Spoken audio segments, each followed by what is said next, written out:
ódio à fé é amor ao método, não é blasfêmia, é diagnóstico.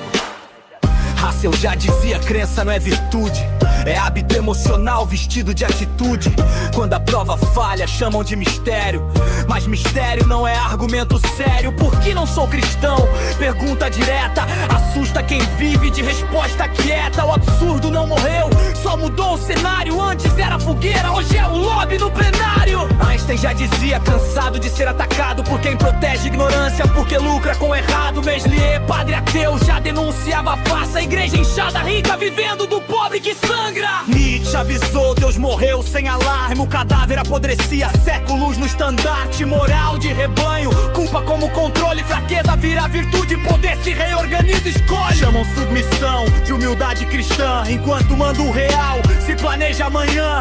Não é transcendência nem verdade celestial, é tecnologia social pra manter tudo igual. Como Hitler lembrava, sem véu nem perdão, religião me envenena tudo, mas nada toca sem contaminação. Olá e bem-vindos. Hoje a gente vai mergulhar na mente de uma das figuras mais icônicas do século XX, Albert Einstein. Com certeza. Mas vamos deixar de lado, só por um momento, o E igual a mc². Sim, o foco hoje é outro. É outro. É o Einstein figura pública, o filósofo, cujas palavras sobre ciência e religião se tornaram, assim, um verdadeiro campo de batalha, né? Sim, citadas, distorcidas, usadas como arma por todos os lados de um debate que, vamos combinar, continua até hoje. E a questão central que os nossos materiais levantam é fascinante. A visão de Einstein sobre essa relação, ela realmente mudou com o tempo. A gente tem aqui dois ensaios-chave, um de 1930 e outro de 1941, que parecem contar a história de uma grande transformação.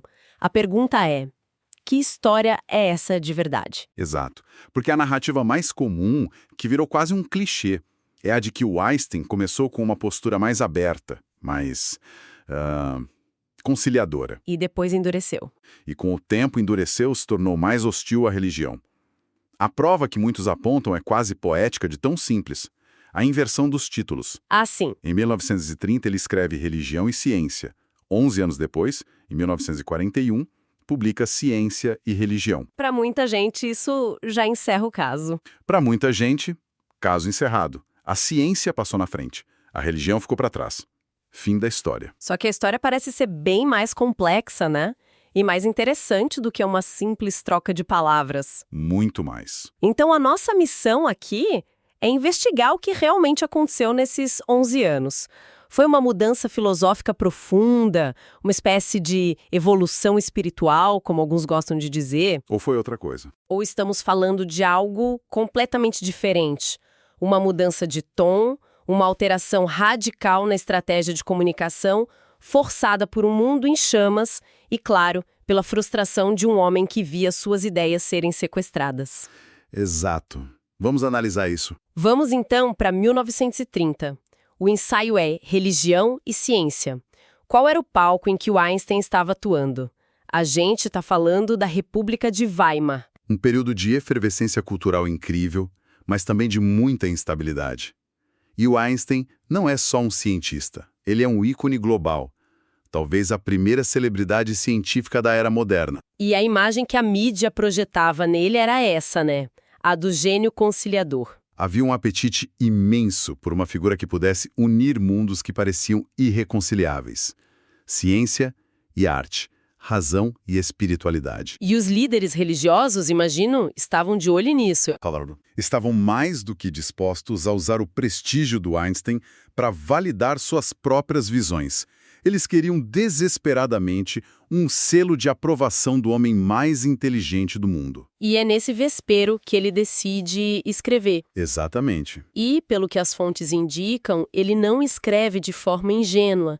Ele entra nesse debate com uma estratégia muito clara, que os materiais que a gente analisou chamam de diplomacia cultural. O que isso significa na prática? Significa que ele não estava tentando achar um meio-termo teológico ou fazer concessões à religião tradicional. Pelo contrário, a estratégia dele era muito mais subversiva. Subversiva. Sim, ele pega a palavra religião, uma palavra carregadíssima de significado para milhões de pessoas, e com muito cuidado ele a esvazia de todo o seu conteúdo tradicional. Espera um pouco, mas isso não soa um tanto desonesto? Usar uma palavra tão importante sabendo que 99% do público ia entender de outra forma. É uma pergunta excelente. Ele não estava, de certa forma, contribuindo para a própria confusão que ele criticaria anos depois? E essa é a grande questão, o cerne do dilema dele. Visto de hoje, sim, parece uma receita para o desastre. Mas, na cabeça dele, era uma tentativa de construir uma ponte. Entendi. Ele descarta completamente a ideia de um Deus pessoal, que ouve preces, que opera milagres. Para ele, isso era infantil. O que ele faz é rechear a palavra religião com um novo significado, o que ele chamava de religiosidade cósmica. E o que seria essa religiosidade cósmica? O termo soa bem etéreo. E é um sentimento profundo de assombro, de admiração, diante da ordem, da harmonia e da beleza do universo. É a convicção de que o cosmos é inteligível, sabe? Que a gente pode entender. Que as suas leis podem ser compreendidas pela mente humana. E essa possibilidade, por si só, já é um motivo de reverência. Então é uma religião sem dogmas, sem igrejas. E certamente sem um Deus com quem se possa conversar. É um sentimento que, segundo o próprio Einstein, a grande arte e a grande ciência têm a função de despertar. É quase como dizer: o sentimento que vocês buscam em templos, eu encontro numa equação elegante que descreve o universo. Ok, então é nesse contexto, com essa definição muito particular de religião, que ele lança a frase mais famosa e provavelmente a mais mal interpretada de toda a sua vida. A ciência sem religião é manca, a religião sem a ciência é cega. Exato. Vendo por esse ângulo da diplomacia, a frase ganha um sentido completamente novo. Como ela se encaixa nessa estratégia. Ela é a joia da coroa da diplomacia dele. Quando ele diz que a ciência sem religião é manca, a religião que ele tem em mente é essa religiosidade cósmica. O senso de propósito, os valores. Isso, o senso de propósito, os valores éticos, a busca por um bem maior que dá uma direção à investigação científica. A ciência pode nos dar o poder de construir uma bomba atômica, mas não nos diz se devemos ou não usá-la. Esse porquê, essa orientação moral, viria dessa religião dele. E a segunda parte? A religião sem a ciência é cega. Aí ele devolve a bola. Essa religião, esses valores, se não estiverem ancorados na compreensão racional do mundo que a ciência proporciona, não passam de um sentimento vago, uma superstição. Uma vontade sem conhecimento. Perfeito. Uma aspiração sem ferramentas. O que ele propõe é uma parceria funcional, uma divisão de trabalho. É uma manobra retórica brilhante.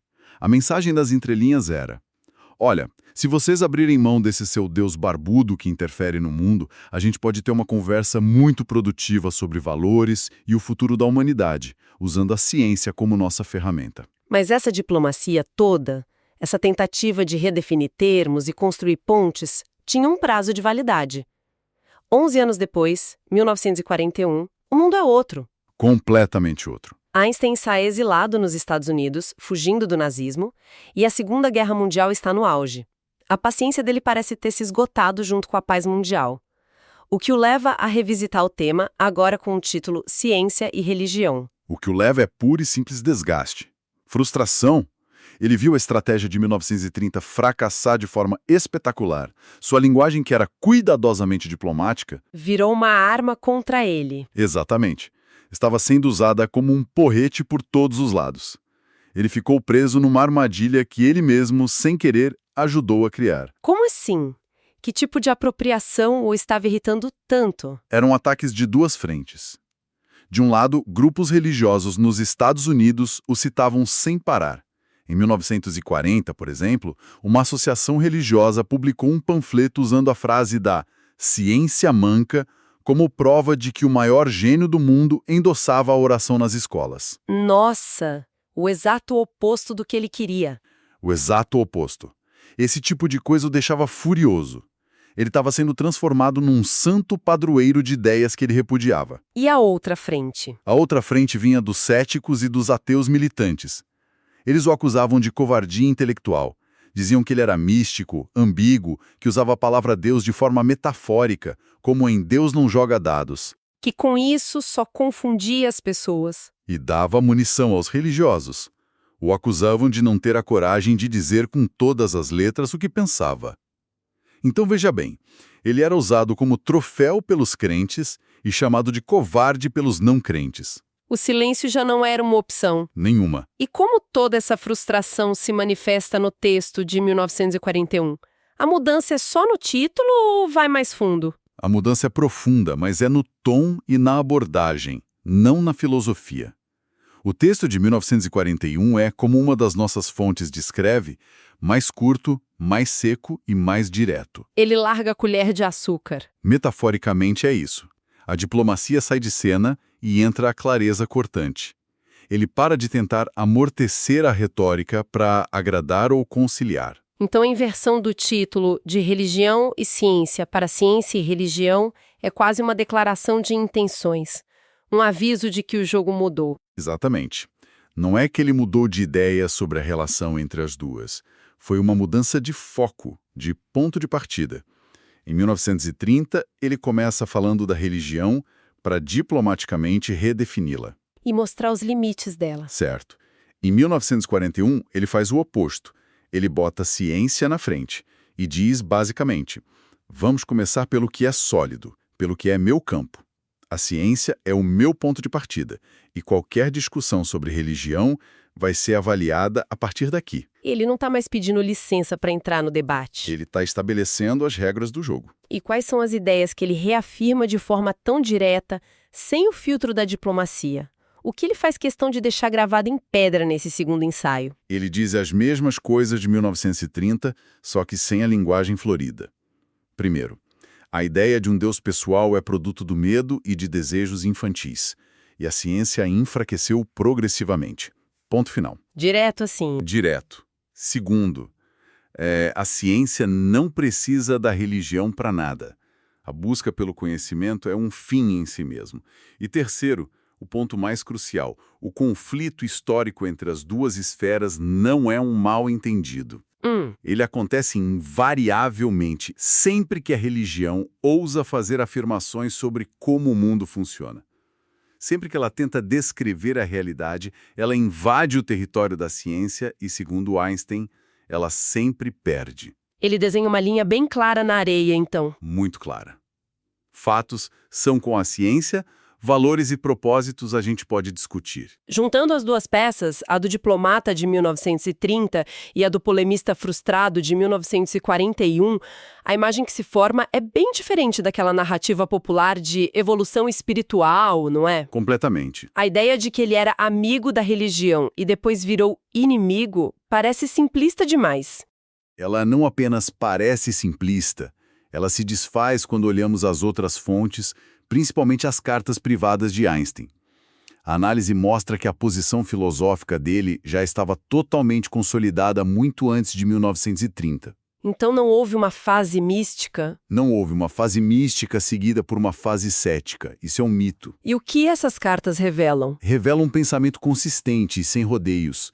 A gente tem cartas dele dos anos 1910, 1920, onde ele é brutalmente claro, de uma forma que ele nunca seria em público naquela época. Me dá um exemplo. Numa carta de 1921, por exemplo, ele escreve algo como: para mim, a palavra Deus não é nada mais que a expressão e o produto da fraqueza humana. E a Bíblia, uma coleção de lendas honradas, mas ainda assim primitivas. Nossa, bem direto. Essa clareza já estava toda lá. O que existia em 1930 não era uma crença diferente. Era uma autocontenção pública, uma escolha estratégica. Ou seja, a grande mudança não foi filosófica. Foi, como uma de nossas fontes define de forma brilhante, temperamental. Exato. Einstein não ficou mais ateu com o tempo. ele ficou menos paciente. Perfeito, essa é a distinção crucial. Em 1930, ele se via como um mediador cultural, quase um tradutor. Ele estava pegando suas visões complexas e tentando traduzi-las para uma linguagem que o público geral pudesse, se não aceitar, pelo menos considerar. Era uma gestão da recepção das próprias ideias. Exatamente. Em 1941, o tradutor cansou. Ele já não era um mediador, era um intelectual defendendo a própria integridade contra o que ele via como apropriações desonestas. Ele parou de traduzir e passou a declarar. A camada de açúcar diplomática derreteu. Derreteu por completo. Então, a grande lição que fica dessa nossa análise é que a jornada de Einstein nesse tema não foi sobre uma mudança de crença, mas sobre a dolorosa adaptação da sua comunicação a contextos históricos e pessoais radicalmente diferentes. Sem dúvida. É uma história fascinante sobre retórica, a gestão da imagem pública e a busca por clareza intelectual num mundo que muitas vezes prefere a ambiguidade confortável. Ele tentou ser diplomata, viu que não funcionou E decidiu ser direto. Exato. Isso levanta uma questão importante, que ecoa com muita força hoje. Em nossa era de polarização extrema, de bolhas informacionais e de desinformação galopante, qual é o papel e a responsabilidade de cientistas e intelectuais públicos? Uma boa pergunta. Até que ponto a diplomacia cultural, a tentativa de encontrar uma linguagem comum, é uma ferramenta útil para o diálogo? E em que momento essa diplomacia se torna contraproducente, uma forma de ambiguidade que só alimenta mais confusão? A experiência de Einstein nos deixa com essa provocação. Quando é a hora de, como ele, abandonar a diplomacia, ser dolorosamente direto e simplesmente largar a colher de açúcar, mesmo sabendo que isso vai gerar atrito e desagradar muita gente? Essa é uma pergunta que talvez não tenha uma resposta fácil. Einstein ainda busca ordem no infinito, um deus sem rosto, cósmico bonito. Russell diz, não preciso desse chão, o sentido não cai do céu, nasce da ação. Um que é harmonia no tecido do real, outro aceita o trágico sem apelo final. Não é fé contra a razão, é outra divisão, cosmos com sentido, ou sentido não.